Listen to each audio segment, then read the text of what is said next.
Being the president's doctor is more than a job. It is a patriotic duty. One wrong move could throw the country into panic.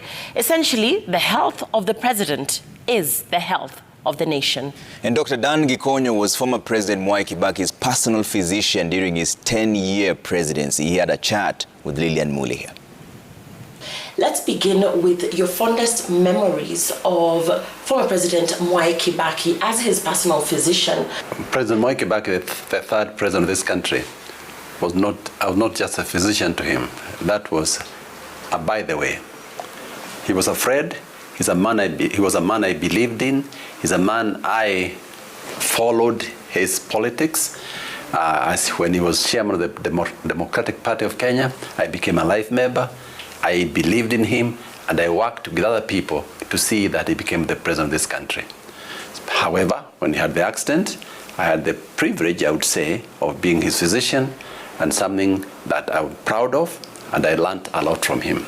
That was the saddest, or one of the saddest moments of this country, not only to me, but to the citizens of this country, because it was just at the dawn of his presidency, and we thought we might lose him.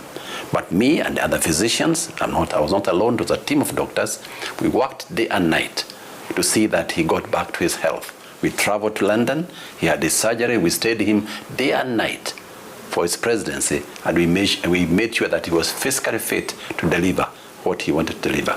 A very obedient and compliant candidate when it came to medical issues, always doing what the doctors said, taking regular walks, never took alcohol, exercised every day, ate healthy, and that's how he lived to be 91.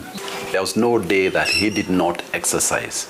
He would wake up early, do his regular physicals, and in the course of the day at about 3 or 4, sometimes I would walk over to the State House and we'd go for a walk in the garden. No alcohol. As you know, many people used to make fun of the president that he was fond of the white cup. That white cup, we left it the day we entered State House. Never again did he ever taste any form of alcohol, any form of alcohol. So healthy living, healthy eating, exercise.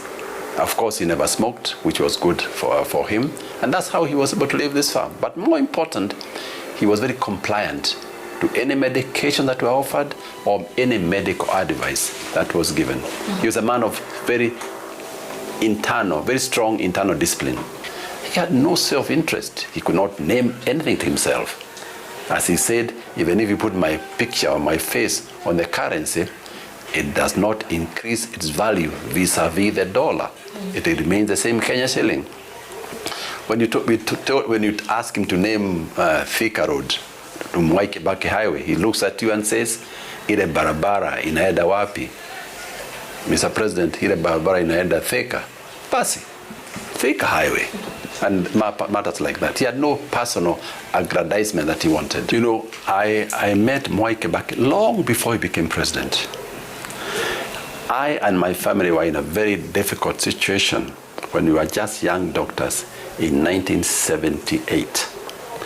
We had had our third child, a young boy, who was born with facial deformity, a very marked cleft lip and cleft palate. We were young. We were both 28 with my wife.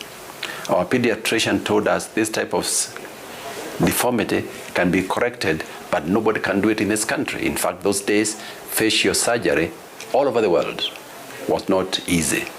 So Professor Forbes tells us this kid can be operated in the Great Ormond Street in London. I hear London. Here I am.